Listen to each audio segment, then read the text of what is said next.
জনসংখ্যার ভিত্তিতে মুসলিম ধর্ম পৃথিবীর দ্বিতীয় বৃহত্তম ধর্ম। এই ধর্মের নিজস্ব কিছু আইন কানুন আছে। এই আইনের উৎসগুলি আজকে আমরা আলোচনা করব। Hello everyone, welcome to your law school. মুসলিম আইনের উৎসকে আমরা দুটি ভাগে ভাগ করে আলোচনা করতে পারি। মুসলিম আইনের মূল উৎসসমূহ হল সেই ভিত্তিমূলক বা প্রথাগত উৎস যেখান থেকে ইসলামী আইন উদ্ভূত হয়েছে। এগুলিকে ট্র্যাডিশনাল সোর্সেস নামেও অভিহিত করা হয়। মূলত মুসলিম আইনের চারটি প্রধান প্রাথমিক উৎস রয়েছে: কোরআন, সুন্নাহ, ইজমা এবং কিয়াস। চলুন প্রতিটি উৎস বিশদভাবে আলোচনা করি।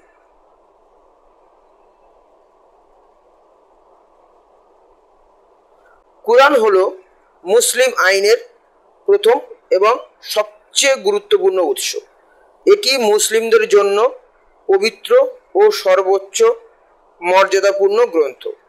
মুসলিম বিশ্বাস অনুযায়ী কোরআন কোনো মানুষের লেখা নয়, এটি সরাসরি আল্লাহর বাণী।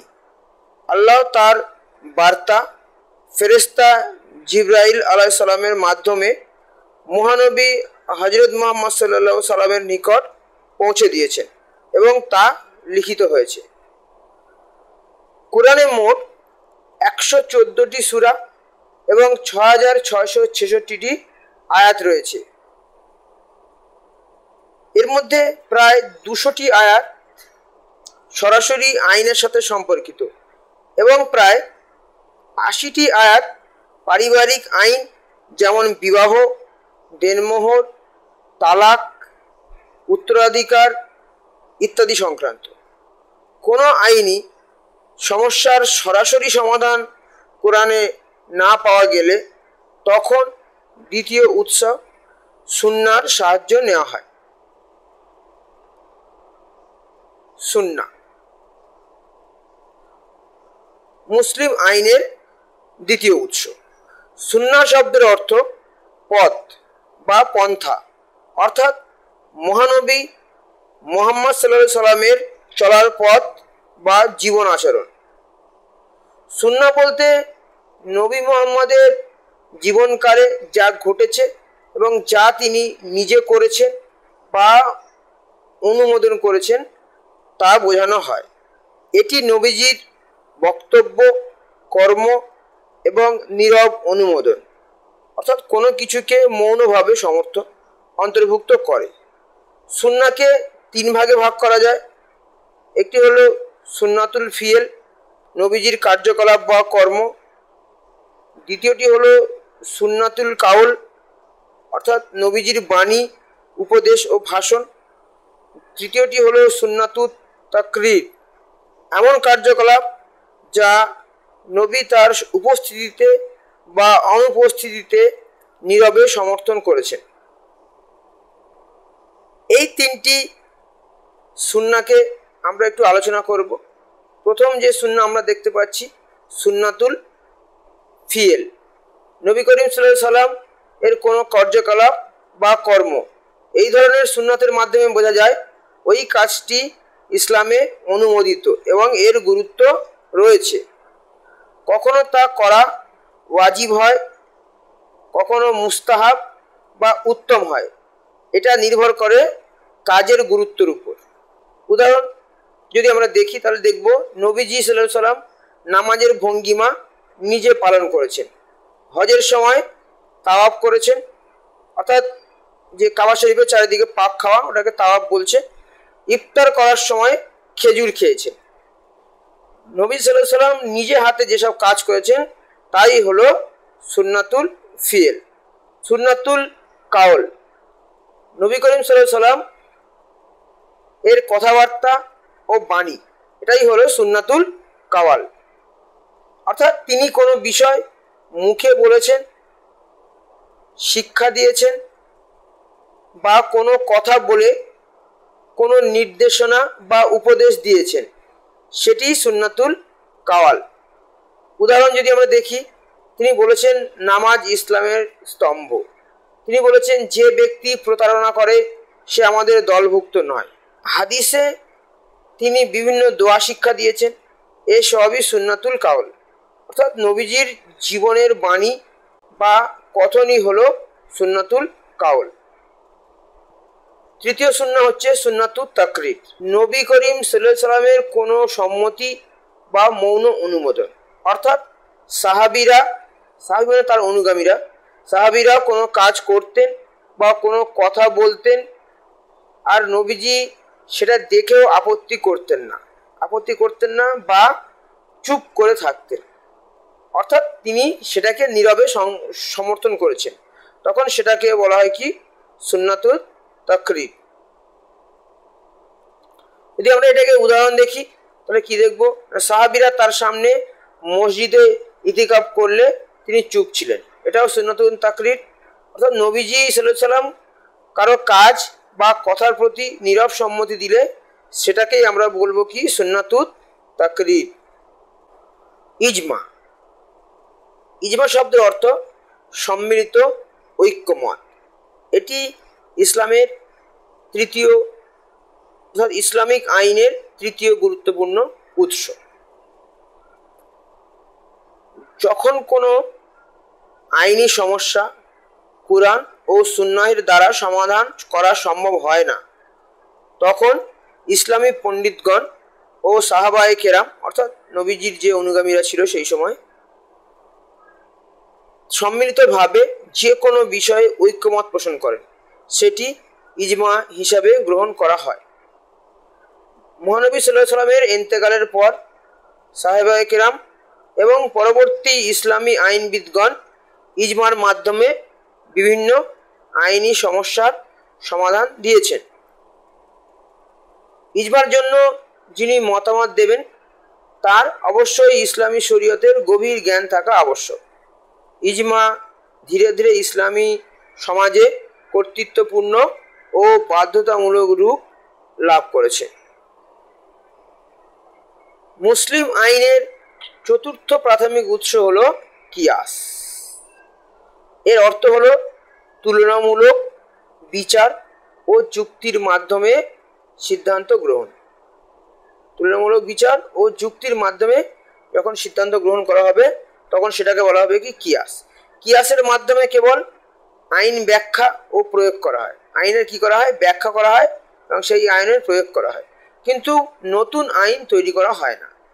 তবে শিয়া মতবাদ, আমরা জানি যে ইসলামের প্রধান দুটি সম্প্রদায় হলো সুন্নি এবং শিয়া মতবাদ কিন্তু কিয়াসকে প্রাথমিক উৎস বলে স্বীকৃতি দেয় না।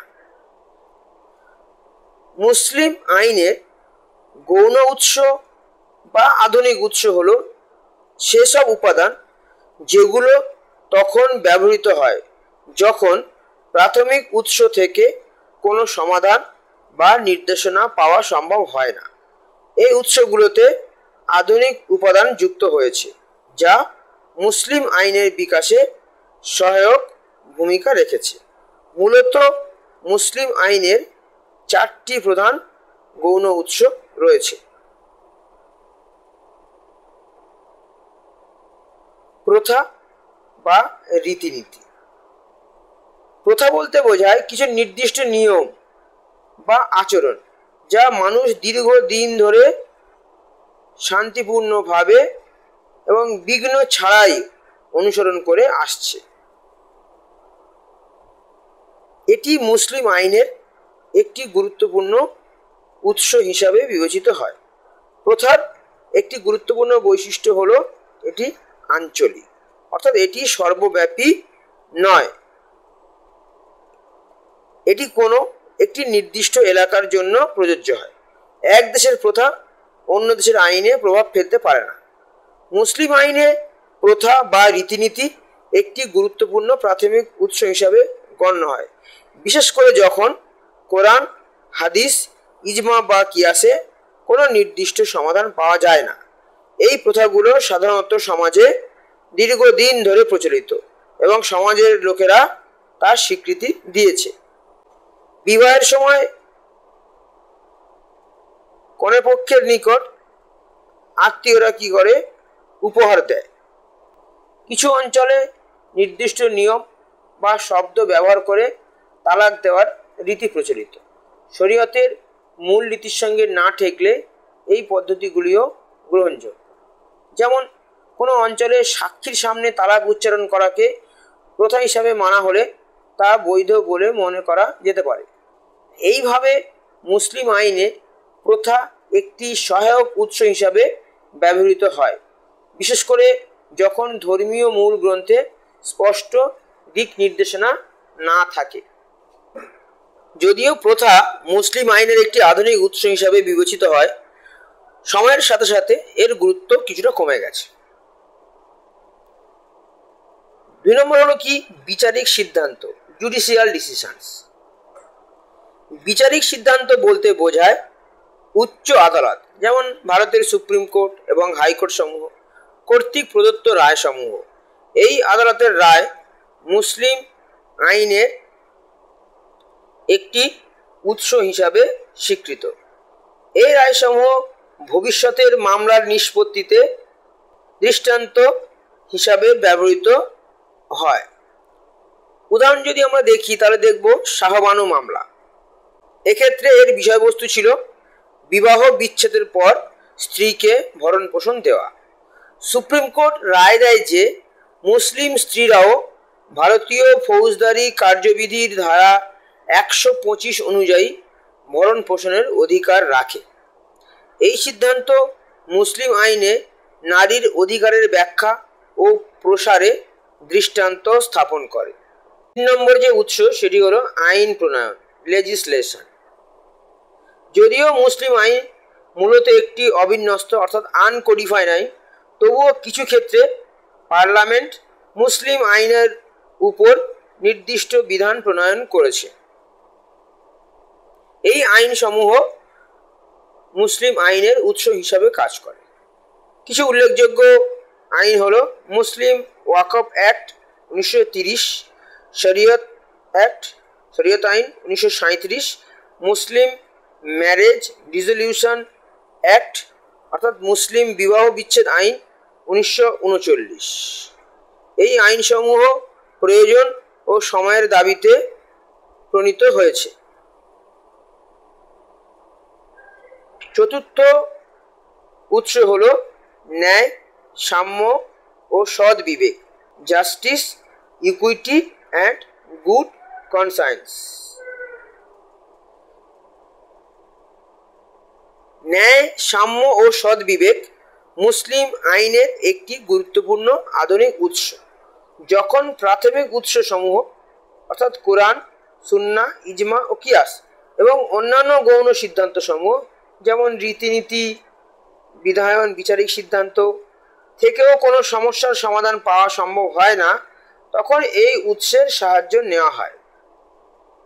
বিচারক নিজ বিবেকবোধ, ন্যায়বোধ ও সুবিচার অনুসারে সিদ্ধান্ত দেন।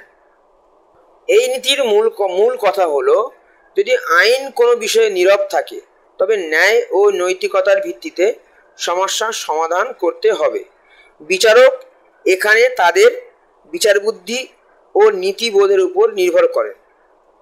উদাহরণ হিসেবে আমরা দেখতে পাই মাদ্রাসা নিষেধাজ্ঞা বাতিল, সুপ্রিম কোর্টের রায় নভেম্বর 2024। এখানে বিষয়বস্তু ছিল উত্তরপ্রদেশ রাজ্যে মাদ্রাসা শিক্ষা প্রতিষ্ঠানগুলির উপর নিষেধাজ্ঞা জারি করা হয়েছিল। সুপ্রিম কোর্ট এই নিষেধাজ্ঞা বাতিল করে বলে যে এটি সংবিধানের ধর্মনিরপেক্ষতার নীতির পরিপন্থী এবং মুসলিম শিক্ষার্থীদের মৌলিক অধিকার লঙ্ঘন করে। অর্থাৎ ভারতীয় সংবিধানের 25 থেকে 28 নম্বর ধারার মধ্যে যে ধর্মীয় স্বাধীনতার অধিকার আছে, সেই অধিকার এক্ষেত্রে লঙ্ঘিত হয়। তাই সুপ্রিম কোর্ট এটাকে কি করে না বাতিল করে দেয়। এই রায়ে আদালত ন্যায় ও সৎ বিবেক অনুসারে সিদ্ধান্ত নিয়ে মুসলিম সম্প্রদায়ের উপর শিক্ষার অধিকার রক্ষা করেছে। প্রাথমিক উৎসসমূহের পাশাপাশি এই গৌণ উৎসসমূহ মুসলিম আইনের বিকাশ ও প্রয়োগে গুরুত্বপূর্ণ ভূমিকা পালন করে। এগুলোর মাধ্যমে বোঝা যায় মুসলিম আইন কিভাবে সময়ের সাথে সাথে পরিবর্তিত হয়েছে। আজকের এই পর্যন্ত।